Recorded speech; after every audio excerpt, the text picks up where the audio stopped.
I'm Bella Romero, and I'm going to be talking about the representation of transgender characters in movies and television. So, everyone needs representation in the popular shows and movies that everyone's watching, because without it, it can feel very left out. So, seeing a character that you can relate to on the screen can help with your identity development, it can help you gain confidence, it can help you feel more normal, and it's just important to be able to relate to the movies that everyone is consuming. In 2017, there were not any transgender characters in any major studio movies, and in broadcast primetime shows, there were only 1.9% of the characters were transgender. So, although that is a couple years old, that is very small amount of transgender characters.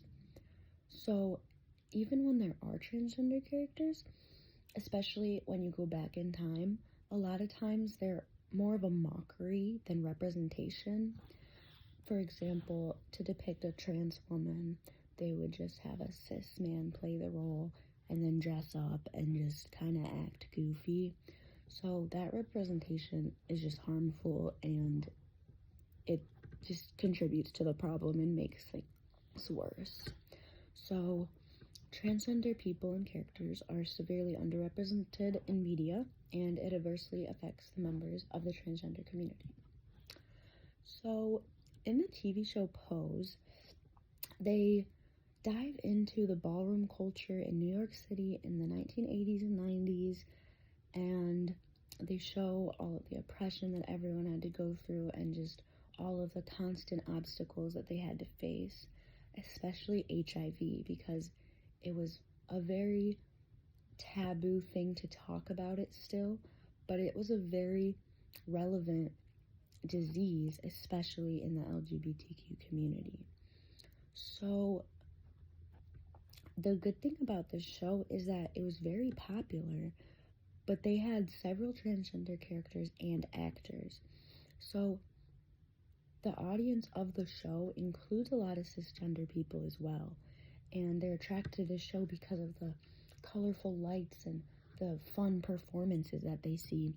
But then they also show you the other side of this life, and it's your family members dying from HIV and the oppression that they have to face as trans people, as Black people, as Latino people.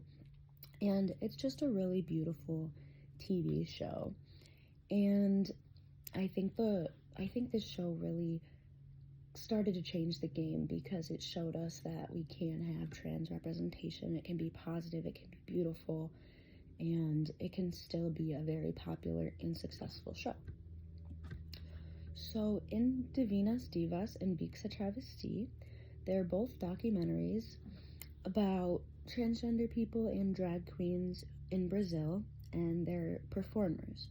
So in Brazil, there's a lot of machismo and the traditional, stick to the roles, and if people go against that, they're faced with a lot of backlash. So when Linda Quebrada was performing, she would be faced with a lot of hate, and it was really hard for her to get through. Also, she's a woman, she is Black, and she's transgender, so there's intersectionality in that. So, yes, she's a woman, but a lot of women are judging her or excluding her because she's trans.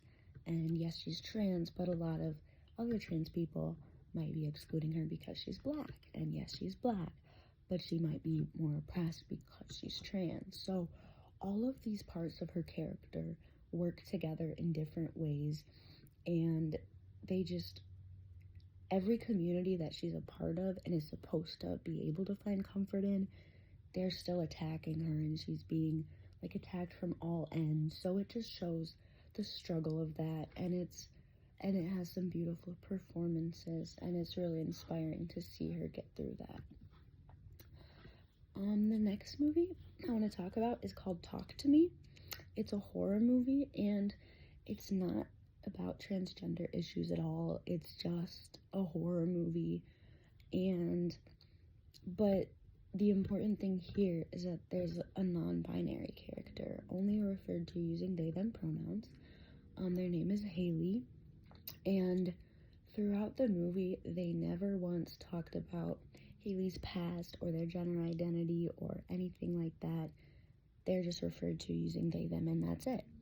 And watching this movie, I just felt really excited to see someone like me on the screen, because that's not typical. Usually when there are transgender people, there still aren't non-binary people. So this was something very rare for me to see. So I was excited to see someone like me in a movie that me and my friends were all enjoying. And another book is talking about the cis surprise trope, which means using a transgender character so that you can reveal their gender history and have a cisgender character be surprised by it. But that never happened in this movie. The character was included just like the rest of them, and their gender identity was never spoken about, just like the rest of the characters. So I really liked the way that they included Haley in this movie, and it was really impactful for me.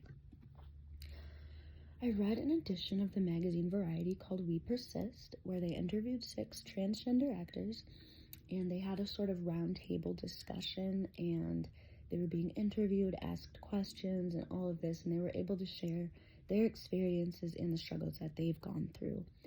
And so a lot of them also thought that Pose was like a tipping point, and that show kind of set it going for other shows in the future.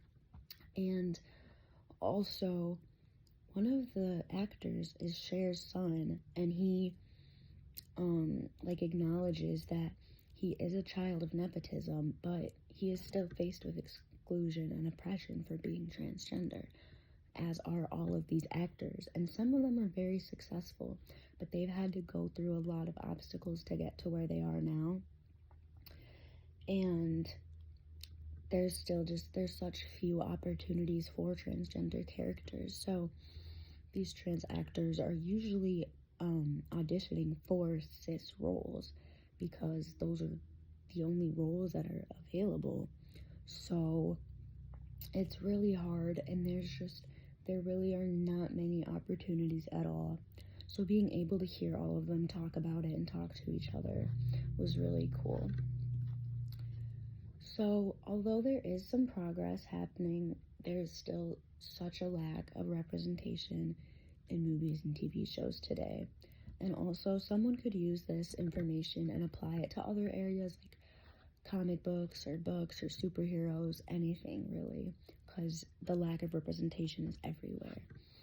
So the representation, it just needs to be more normalized and more included, so that kids watching and adults can feel like comfort in what they're watching, and they can feel more normalized. And we also need to work to make these representation more positive and not a mockery of people. When I was in high school, there were only probably less than 10 students that were transgender out of the 1,000 of students that attended there. So it really is a vast minority.